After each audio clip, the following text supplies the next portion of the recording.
Hello, I'm Darrell Gunter, your host for Leadership on WSOU 89.5 FM and streaming on the net at WSOU.net. Well, we're in for a real treat today because we're going to learn about REBT by Dr.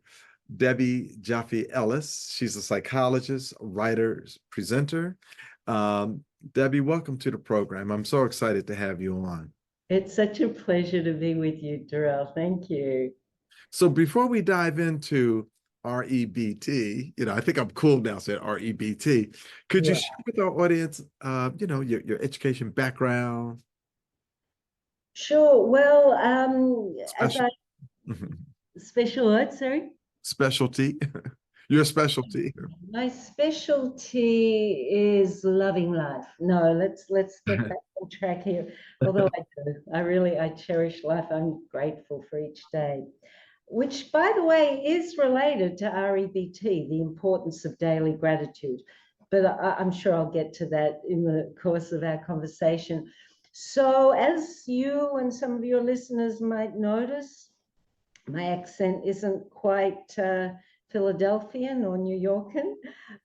It's Australian. It won't leave me, though I've lived in New York for 20-something years. I was born, raised, educated in Melbourne, Australia, and always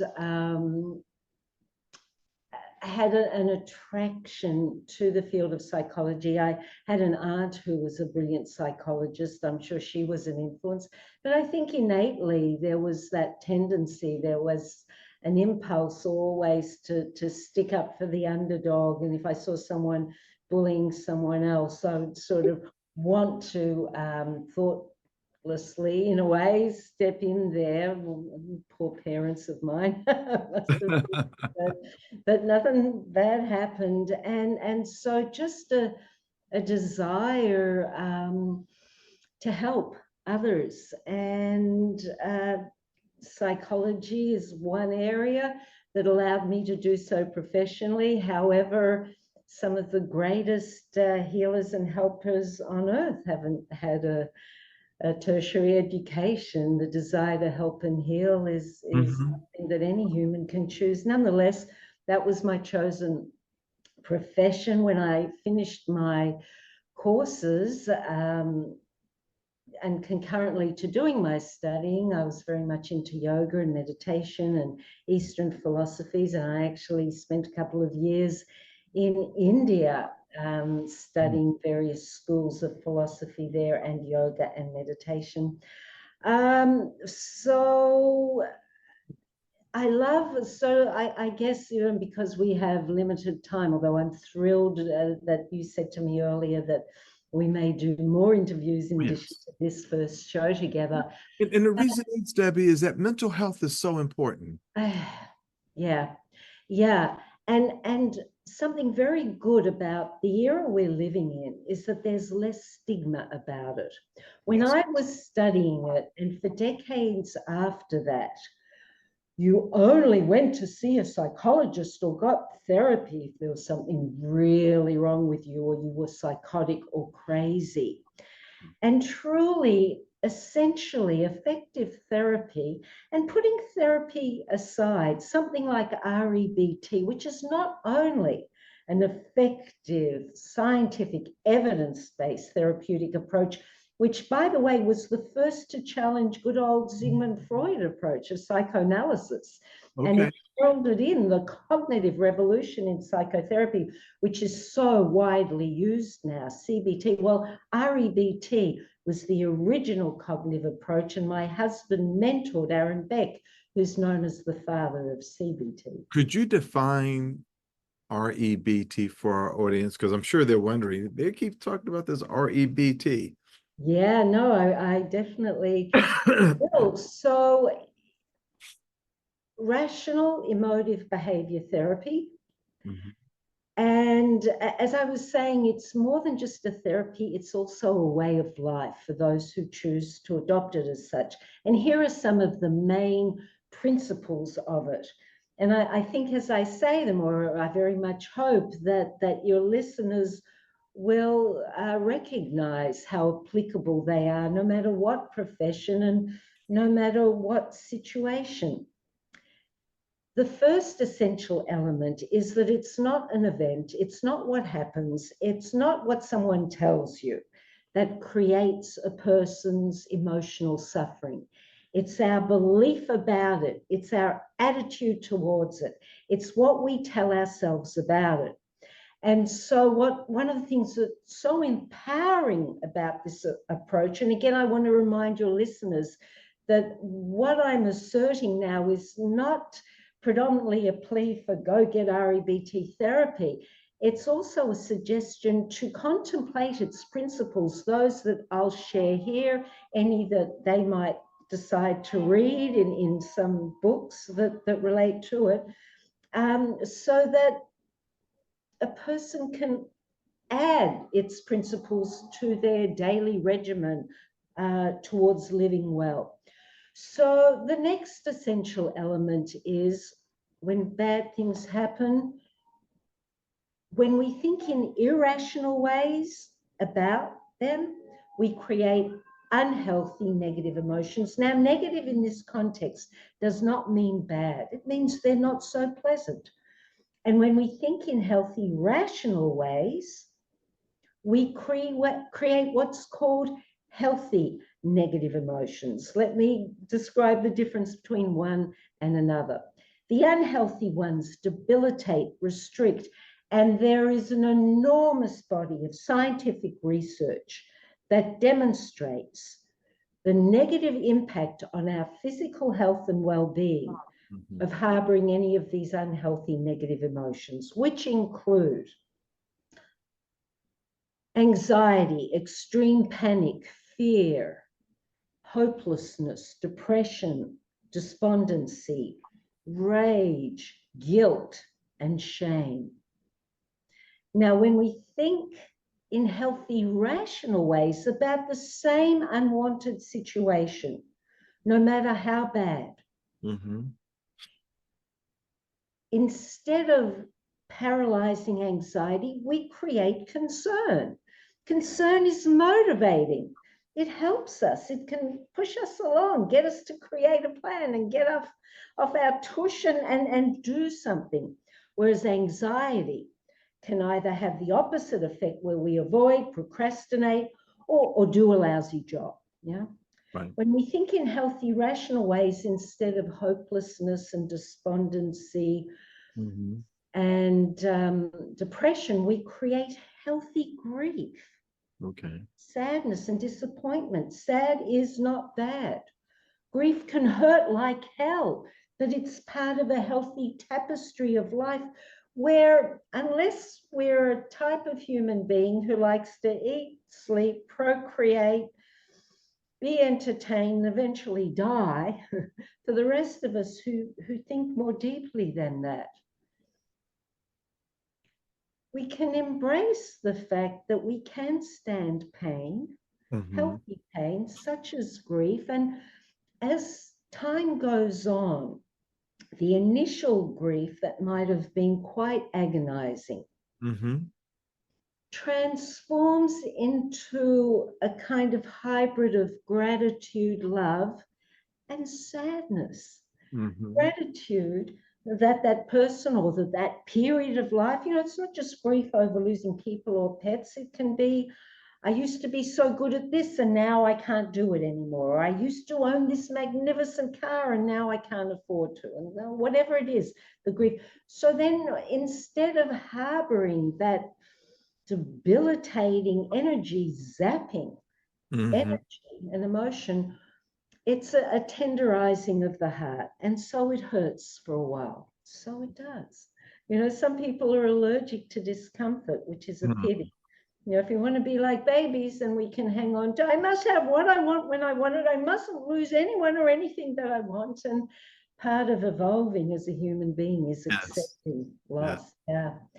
And then instead of the rage, we create through healthy thinking what's called healthy anger. What's that? there's an assumption that within each one of us who's not severely disturbed, there's a moral compass Okay. and the tendency to lean towards that when we're choosing our actions. And Mhm. so healthy anger, we're still in control. We don't act blindly. We Right. don't react. We think things through. Mhm. However, it's that sometimes adrenaline fueled no when we witness or receive injustice. But that still can motivate us to action, but healthier action than rage. And finally, when we think in healthy ways instead of guilt and shame, which often is present when a person attempts to take their life, we create regret, which is another emotion connected to our inner compass. Let me Mhm. take responsibility if I acted badly, if I screwed up, if Mm. I unintentionally or intentionally did harm to another or myself or the environment. And it gives us an opportunity to make amends if we can, or accept we're fallible human beings who sometimes can make mistakes, but where there's life, we still have the opportunity to choose to work on doing better.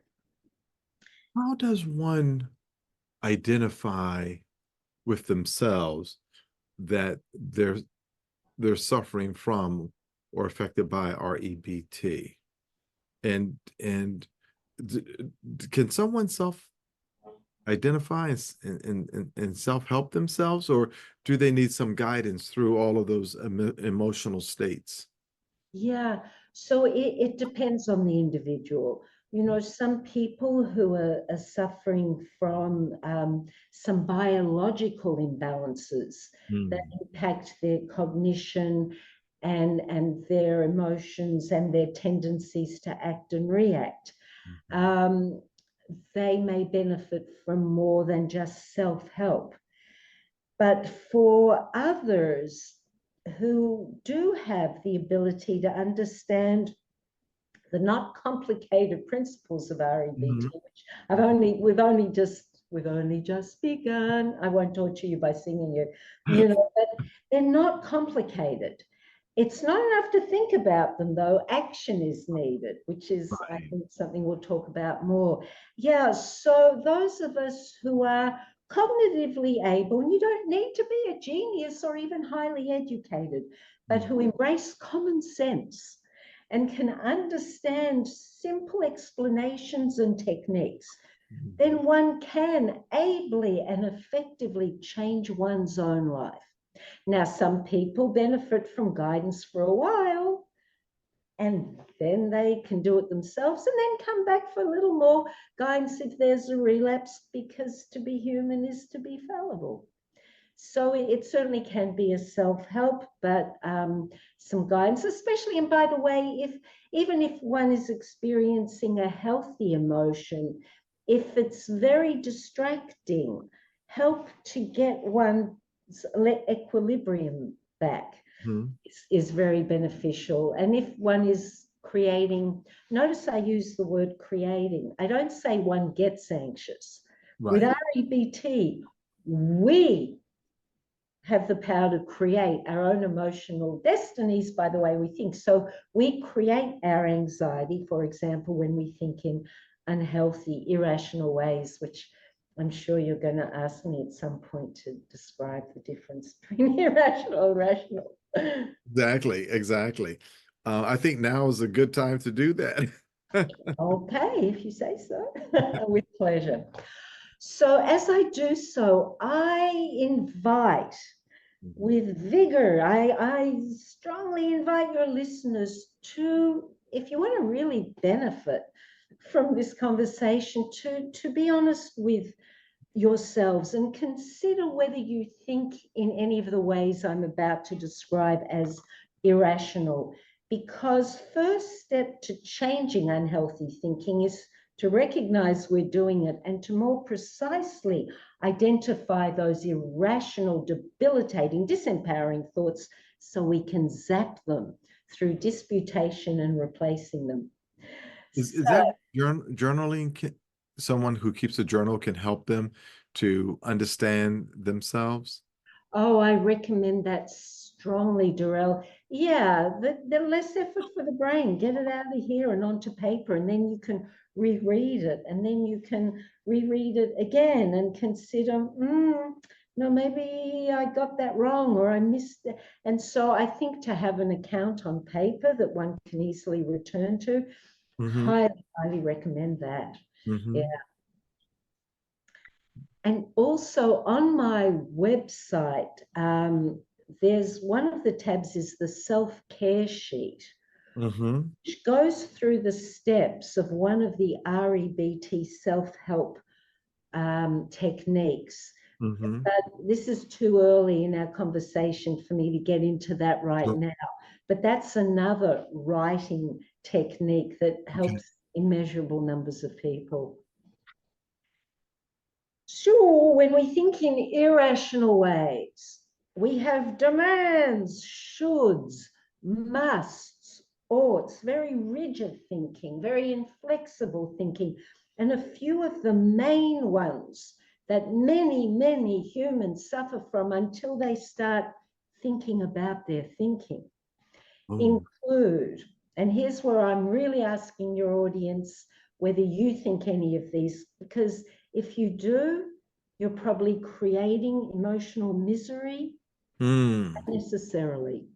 But most of us don't realize we're doing it till we up our mindfulness and are willing to be more aware of our inner dialogue. So the first common one is I must do well, or I must do perfectly well. Even more torture from that one.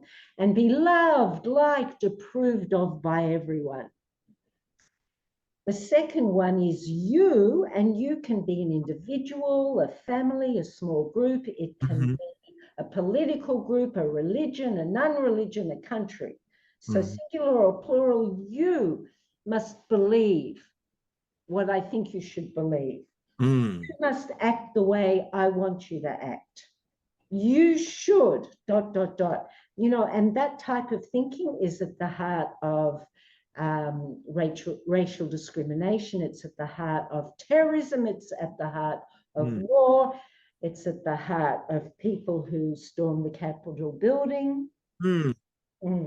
That demandingness of what others should do.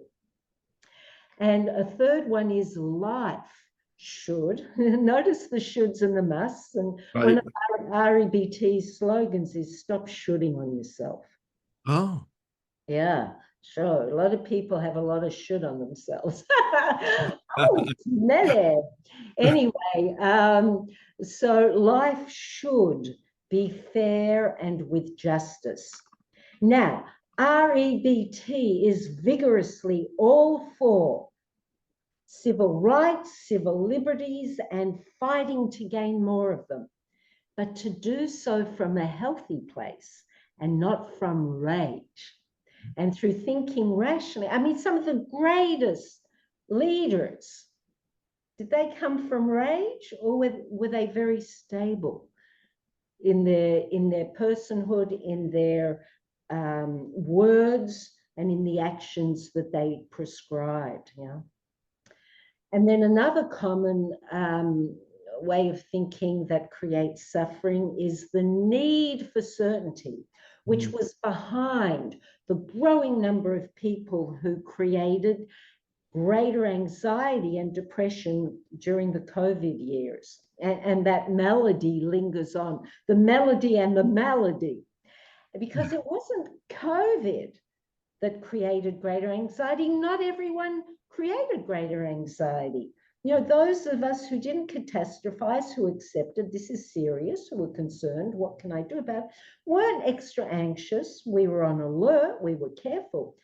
But those who I observed and worked with who suffered the most and created debilitating emotions, when will this be over? I must know, is it safe to do this? Or should I wear a mask? You know, and I don't know who I am anymore. This kind of weakening thinking, you know, many people said that.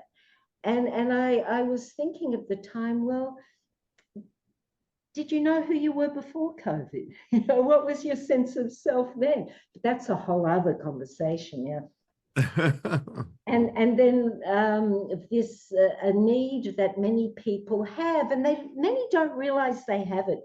They may have sort of gotten it through osmosis when they were growing up, if they were punished for not getting an A+ or not making it onto the football team, and terrible disappointment or even punishment from parents or whoever bringing them, you know, and then this idea, I must do perfectly well. Now, REBT prescribes a healthy attitude of let me strive for excellence. Right. Right. And keep striving. And when I achieve what seems to be excellent, I can push a little harder, which is very different from, as the song goes, to dream the impossible dream. Durrell, I don't know why I'm torturing you and your listeners. I guess you bring out the bad singer in me. But you know, to strive for perfection is an ideal that doesn't really exist. Another form of self-torture. And then a few other things, elements of irrational thinking, blowing things out of perspective, an absence of a sense of humor, low frustration tolerance, meaning I must have what I want when I want it, little baby that I am. Right, right. We catastrophize, we awfulize, we overgeneralize. Yes. We think in absolutistic ways, and we damn ourselves and others and life when things don't go the way we think they should. So if we think in any or all of those ways, we will create one or many of those debilitating, unhealthy emotions. And rational thinking is the opposite of all of that. I don't have time. I don't know if I have time to go into them now, but just the opposite. Yes, please do. Please do. We do. Great. So to create the healthy negative emotions, and again, negative not because they're bad, but they're not pleasant, but they're healthy and they can be motivating and self-educating, and are an important part of any human who strives to evolve. Instead of demanding, we have preferences, we have wants, we have desires, even passionate ones. But if I passionately want this, this, or that, and I don't get it, I might be healthily sad or disappointed, which might motivate me to think, what might I have done differently? Or if I couldn't have really done anything differently, let me accept in life we don't always get what we want. So by allowing ourselves to have passionate desires but not demands, we create healthy, not unhealthy, debilitating emotions. When we think in rational ways, we don't overgeneralize, we don't think in absolutistic ways, we don't catastrophize or awfulize. We have humor. We keep humor appropriately. We won't laugh at a funeral, you know, unless at the service that's encouraged. But you know what I'm saying. It's not a sad moment. We have high frustration tolerance, and I love this mantra. I can stand what I don't like. I just don't like it. We can be little babies having tantrums. I must have what I want. Right. And then finally, and one of the most important elements, in my opinion, of REBT, and one of the things that attracted me to it the most when I was studying psychology, because, you know, when you study, you learn a number of different modalities. And from the get-go, this was the one for me, because it's holistic, scientific, compassionate, and humanistic. And it's the encouragement, when we think in rational ways, to create and maintain unconditional self-acceptance. Yes. We remind ourselves, even when we screw up, each one of us has worth simply because we exist. Yes. Some of our behaviors might not be worthwhile, some might be evil, some might be saintly, but it doesn't make us a good or a bad or an evil person. It makes us a person of worth, that's evil or good things, yeah? And then unconditional other acceptance, again, which If another person has murdered a dear one, has raped my sister, I don't have a sister, or you know, done a horrific thing, it's not about accepting the bad behavior. And sure, it's all for seeking just consequences, but reminding ourselves, and frankly, with gratitude, there but for the grace of whatever your belief system is, go I. Because if I had that person's brain chemistry, biology, upbringing, the beliefs that were indoctrinated into me, in all probability, if I were thinking what that person thought when they did the evil act, I might have done something similar or the same. So again, yeah, let's seek justice, but from a place of stability. And there's a lot of proof that that's possible. And, you know, a few weeks ago, it was my joy to speak at a conference in South Carolina, in Charleston, Yes. across the road from Emmanuel Temple, the church, the first Black church in America. Mm-hmm. And a few years ago, there was a Bible group there, and a young disturbed man went in, was welcomed into the Bible group, and after it slaughtered most of the people there, including the priest. And in the news that night, I remember here in New York City, seeing people who were relatives of the survivors say, we forgive, I'm sorry, that disturbed young man. And that brought tears to my eyes then. And when I was at this conference, I was talking to some of the local psychologists there and saying, you know, and here we are in this theater and across the road, that church. And they were saying we worked with the survivors. And it's true, though not all of them forgave, a good number of them did. Now, forgiveness is evolved, unconditional other acceptance, you know, and it's a choice. And people with certain faith, it can be easier for them, but one can be an atheist, agnostic, whatever. It's the way we think. And Yes. finally, when we think in rational ways, we have unconditional life acceptance, where we don't say because this, and this is very, very bad, all of life is. Mm-hmm. I'm going to use another word that I'm going to act nicely now. That all of life is bad. We acknowledge what's bad, consider, can I do something about it? If we can, let's move our asses and do that. Oops. And if not, to accept in life. But equally, if not more so, every day to focus on what still is good, on what we can be grateful for. Right. Wow. You know, we have just a couple minutes left, and we're going to have you back on the program to go deeper and further into to this topic, because you and that talk that you did in South Carolina, I think it was like an hour and 15 minutes. Yes, it was. Yes. Lot of good stuff in there for that. Real quickly, in the last minute that we have, what are some of the signs that someone should recognize within themselves if they need to really look at, you know, how REBT is affecting them? Or how REBT can help them. Yes. Yeah. How productive are you in your daily life? Right. If a person is not wanting to get out of bed in the morning, and I'm not talking about, you know, just after a loved one has died or some crisis. Sure. I'm talking in fairly reasonable daily circumstances. Mm-hmm. That's probably depression. Mm-hmm. If one is noticing a decline in capability that has nothing to do with our physical well-being, that's a sign. So the short answer is just notice how you're doing in your daily life and how you're feeling emotionally.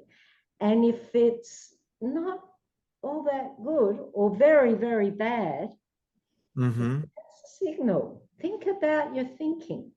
What are Mm-hmm. you telling yourself? Where are your emotions and what's going on? Think things through. Think things through. All right. Well, Debbie, thank you so much. This has been illuminating and enlightening. We're going to have you back to talk about this topic more and other topics. Ladies and gentlemen, we are here with Dr. Debbie Joffe Ellis. She's a psychologist, writer, presenter, and she teaches at Columbia University there in New York City. Debbie, thank you for coming on the program. It's such a great pleasure. Thank you, Darrell, for inviting me. I can't wait to return. Beautiful. Well, that wraps it up this week on Leadership with yours truly. We want to make sure that you have a great day, but remember, leadership begins with you.